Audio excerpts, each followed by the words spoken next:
sinashaka n'Imana yawe ntibyifuza ko winjira muri uriya mwaka wa 2023 n'ibirarane by'imigisha utabonye. Because God doesn't want you to go into new year with the debt or left behind the blessing that you did not claim. Reka wambuke umwaka utaha. Let's cross over the next year. Wambukana umugisha. And then cross over with the blessing. Hallelujah. Hallelujah. Imana ikugire neza. May God do good to you. Tugiye rero mu isaha y'agaciro. We are about to go into our valley. Ndakwakiriye aho uri. I welcome you wherever you are. Umugabane uriho. Let's the continent you are in, igihugu urimo, the country you are in. Imana ikugire neza. May God do good to you. Reka dusenga. Let us pray. Mana ndagushima kugira neza ko twongeye kugaruka kandi mu maso hawe. Father God, I thank you for your goodness and I thank you for being before you. Iyi ni isaha y'agaciro. This is the hour of value. Kuri mwene data. On our brethren. Ndamusabira ibitangaza. I pray miracle upon ndamusabira imbaraga zawe. I pray your power upon their lives. Ndamusabira ubuntu bwawe. I pray your mercy upon their lives. Umukoreho. Touch them. Umwibuke. Remember them. Uyu mwanya. This moment. Wongera umwereke ko ari uw'agaciro. Show them that you are their value. Byatumye umugenera iyi saha y'agaciro. That you have prepared this hour value. Kugira ngo nayijyamo. So that they enter to this hour value. Bihinduka ku buzima bwe. Things will change to their lives. Ndagushima data. I thank you, Lord. Mu izina rya Yesu. In Jesus' name. Amen. Amen. Amen. Amen. Okay, turi buganira ijambo rivuga ngo kwibukwa. We share the word remembered by God. Hagize izina ryawe witwa nde? Rwibutso. Rwibutso. Witwa Rwibutso? Yes. Remembered. Kuganira ku kwibukwa. To be remembered. Wow, bifite aho bihuriye. It has a similarity this month. Bifite aho bihuriye. Nako kwezi navutsemo. Ni nako kwezi navutsemo? Yes. Oh my felicitations. Hey, happy birthday. Thank you. Kwibukwa muri uku kwezi. 25th. Yeah, Christmas Day. No. Yeah. Wavuze kuri Christmas? Yes. Ibintu biraryoshye.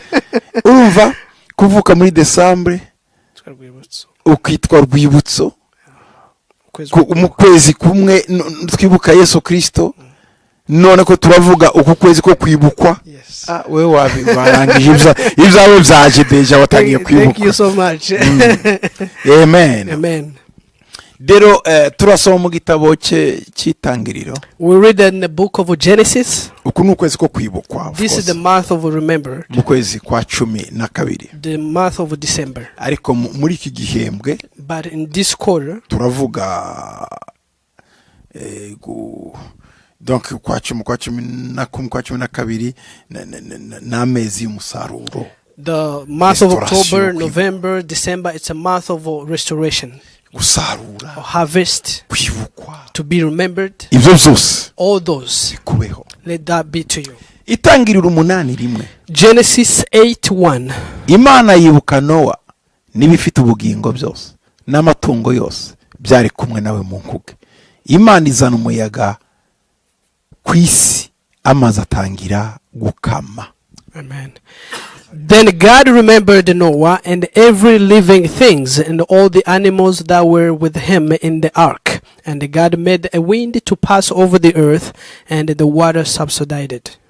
Amen. Amen. Amen. Amen. Amen. Imana. God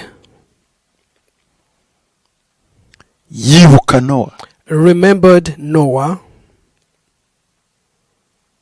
Iri jambo. This word here. Ngo Imana. God yibuka Noah. Remembered Noah. Mu Giheburayo. In Hebrew. Batangira n'ijambo va. Started with the word va. Va. Va. Donc bivuga ngo nuko. Cyangwa se then.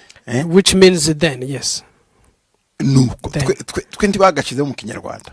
In English there is. Wakagombye kwakiramo ngo nuko Imana yibuka Noah. Then God remembered Noah. Kuko mu Giheburayo nabyo niko bitangira va.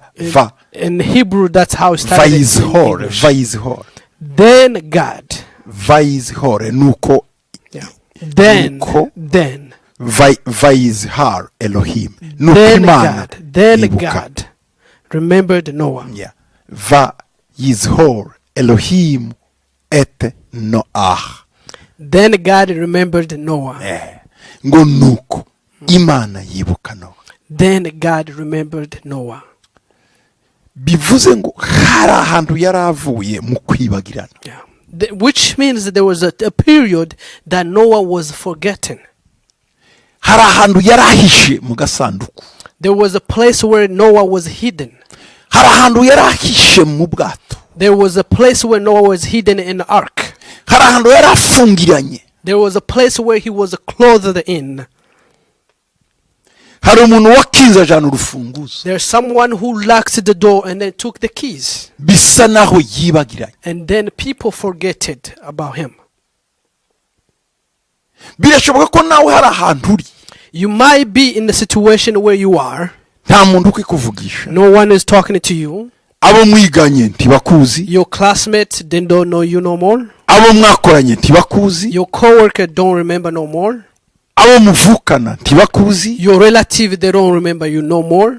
Abo mwakuranye ntibakuzi. The childhood friend, they don't remember you no more. Soko batakuzi. It's not that they don't know you. Ariko uri ahantu mu gaseke ukingiraniyemo ni nkaho ntawe ukwibuka. And it means that you are in some place in a basket. Nobody remembers you. Urasa nuri ahantu mu nguni abandi batageramo.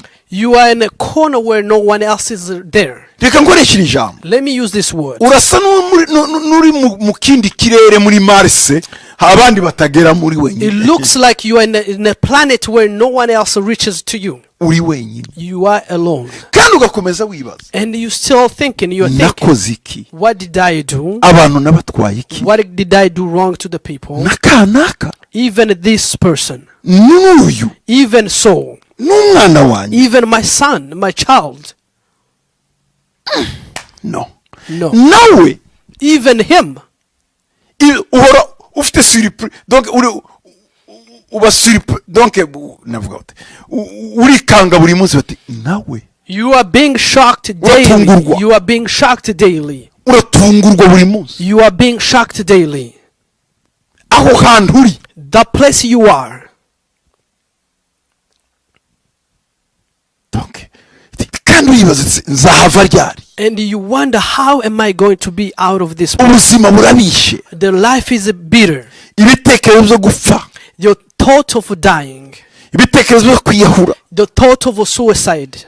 Kutabona imbere. To do not see the future. Umwijima imbere. The darkness ahead of you. Ejo hazaza ndaho. The future you don't know.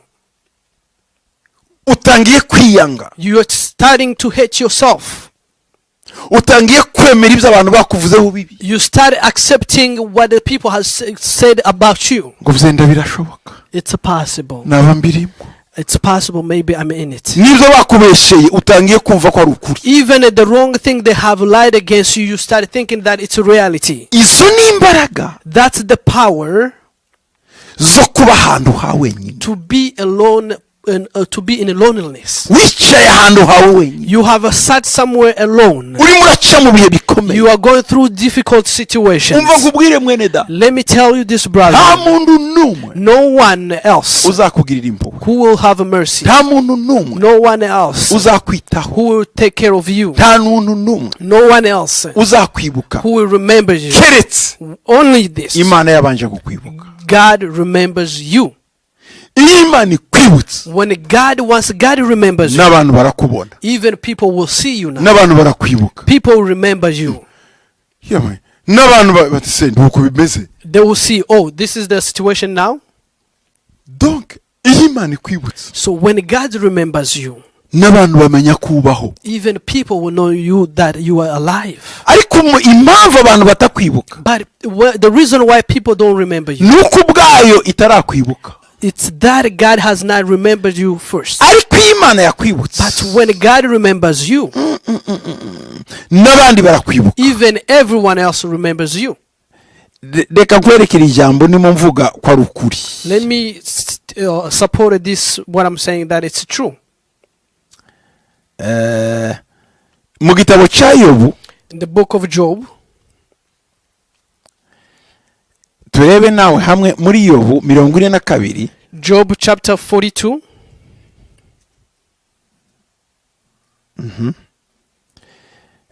turebe ku murongo wa 10. Let's look at verse 10 n'uwa 11 and verse 11.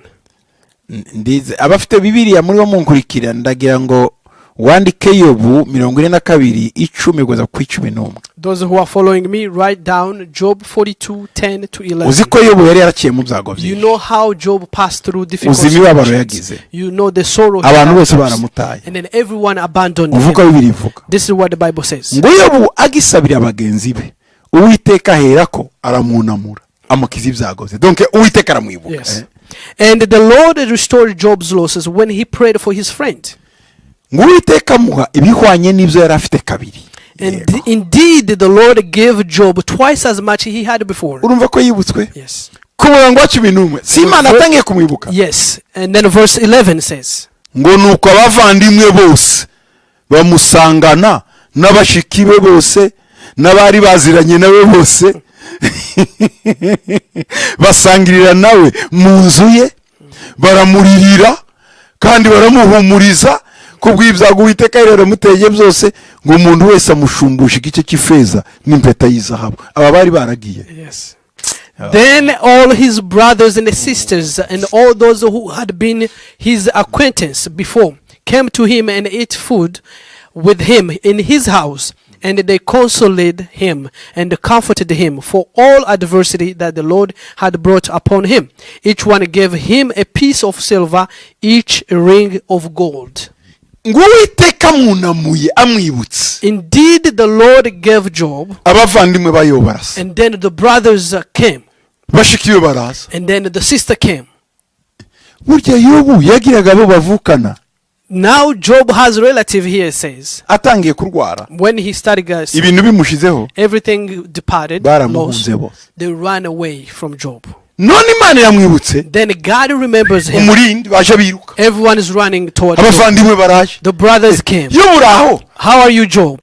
bashiki be baraje. The sisters uraho, came. How are you, Job? abari baziranye nawe bose baraje. uraho, Even his friend came. muteke turye. Cooks, let's have a feast. ngo basangira nawe mu nzu ye. And then they ate in his house. iyi nzu nayo bari barayitaye. And then this house has been abandoned. uzi n'ikindi gitangaje, Do you know what's na amazing? mukayo baragaruka. And Job's wife came back. aha yari yarahukanye. Job's wife was erega iyo umuntu afite ibibazo n'abahukana baraza. and then the people who abandon you, divorce you, even your wife will divorce you. umva nkubwire, Let me tell you, ku murongo wa 13 in verse 13, muri Yobu, in the book of Job. ngo here. kandi abyara n'abahungu 7 n'abakobwa 3. umugore yongeye kuza rero barabyara kandi. He also had 7 sons and 3 daughters, which means the wife came back, they give birth. madamu araza The wife came, ati nashashe igitanda. I have made the bed. abyara abana He bangahe? gave 7 sons 10. and 3 daughters, 10 total. abahungu 7 7 sons n'abakobwa 3. and 3 daughters. Imana ni nziza. God is good. uzi ko yagize n'abakwe beza. Do you know that he had a great son-in-law? ku murongo wa 14 Verse 14, ngo umukobwa w'imfura, okay pardon, 15, verse 15. ngo Sorry. mu gihugu cyose nta bagore bari bafite uburanga bwiza nk'abakobwa ba Yobu. urumva ko ngo nuko se abahera iminani hamwe n'abasaza babo. On verse 15 it says, in all the land were found no women so beautiful as the daughter of Job, and their father gave them inheritance among their brothers. uzi icyo bivuze? You know the meaning of this? bahise abakwe baraza, bamanyana baraza, donc ubuzima buragarutse none. So the in-laws came here as the life resource. Imana ni kwibuka. Once God remembers you, abantu bose barakwibuka. everyone will remember you. uyu munsi niba nta muntu ukuvugisha, Even today, if no one is talking to you, niba nta muntu ukwitaho, no one is caring on listen my brother, nyumva. you. Listen to me, my brother. umva mwene data, Listen to me, my brethren. umva mushiki wanjye. Listen to me, my sister. nuko Imana itarakwibuka. God has not remembered dore you. icyo ukora, This is what you need to do. genda ubwira Imana Go and talk to God. ngo nyibuka Mana, Remember me, nyibuka Lord. Mana, Remember me, Lord. nyibuka Mana, Remember me, Lord. nyibuka Mana. Remember me, Lord. ngo Uwiteka nuko Then the Lord, Imana yibuka Nowa. God remembered Noah.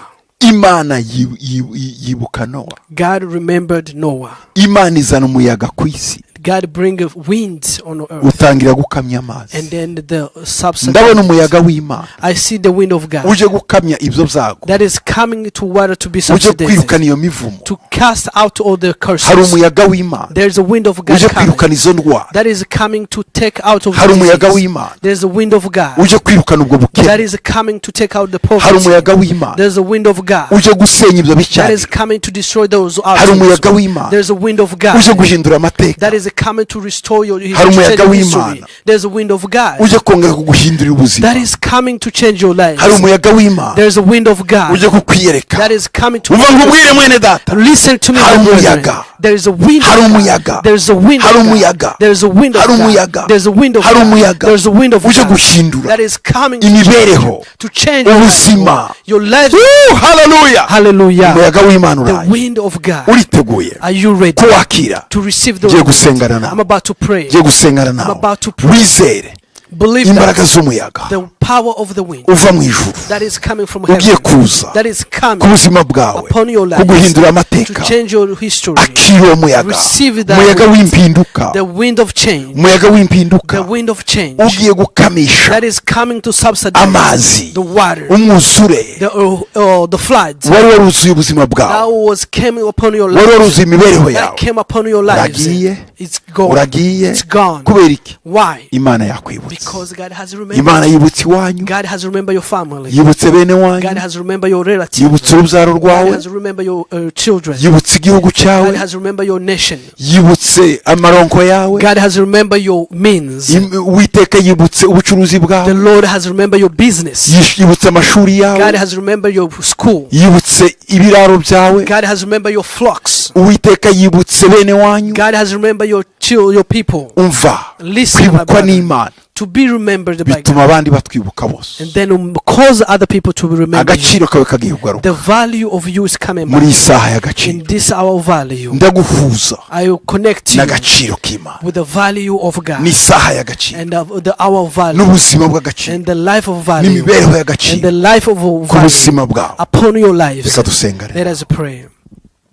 Amen. Uwiteka Mana, Father God, mu izina rya Yesu in the name of ndaje Jesus, imbere yawe, I came before you. ndasaba ibitangaza I byawe, pray miracle, Lord. ndasaba imbaraga I zawe, pray your power. ndasaba ubuzima I pray lives bw'ubumana of godliness kwigaragaza to be kuri mwene manifested data. to my brother. Mwiyereke, Manifest to him. mwibuke, Remember him. mukoreho, Touch them. muhindurire Change their mu izina rya Yesu. in the name of Reka Jesus. Mana Let's Lord. ibyakera birangire, Let the old depart byose bibe bishya. so they can have news. Wiyereke mwene data, Manifest to our brother. umuhindure amateka, Change the history. umuhindurire ubuzima, Change their lives. umukoreho, Touch them. umukoze w'imbaraga zawe, Touch with your power. ubwiza bwawe, Let your glory, icyubahiro cyawe your honor bimuzeho. to be upon. Ohereza umuyaga Send your wind ukamye amazi, to subsidize the water. ukamye imyuzure Subsidize all the floods. mu izina rya In Yesu, the name of mu Jesus. izina rya Yesu, In the name of mu izina Jesus. rya Yesu. In the name of Uyu Jesus.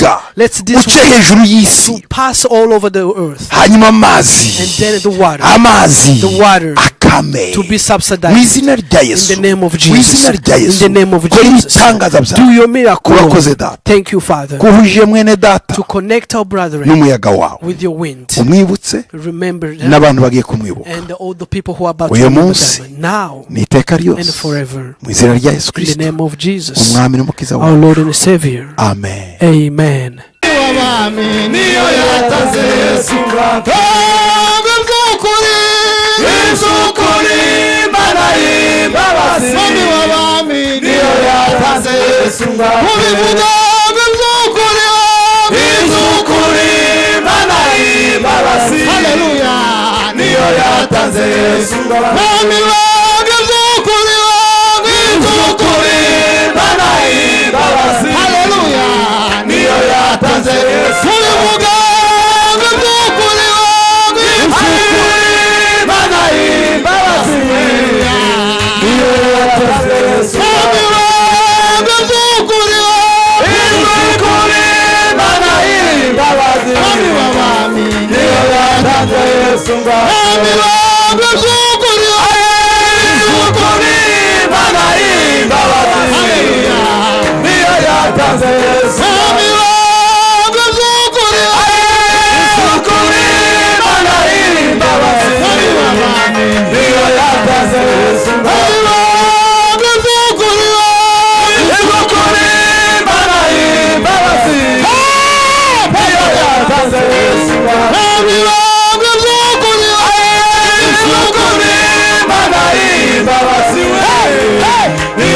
yatanze Yesu ngawe zukuri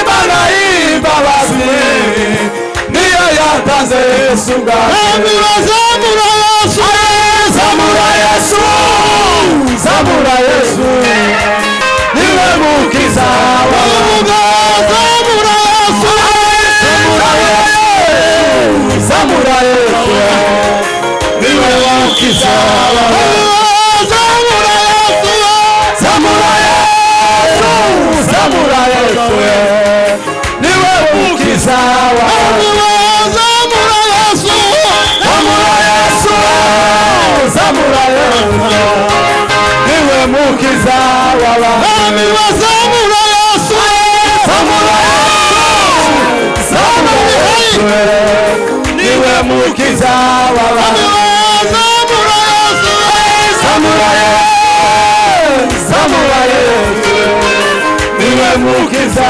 w'abami zamura Yesu zamura Yesu zamura Yesu niwe mukiza w'abami zamura Yesu zamura Yesu zamura Yesu niwe mukiza w'abami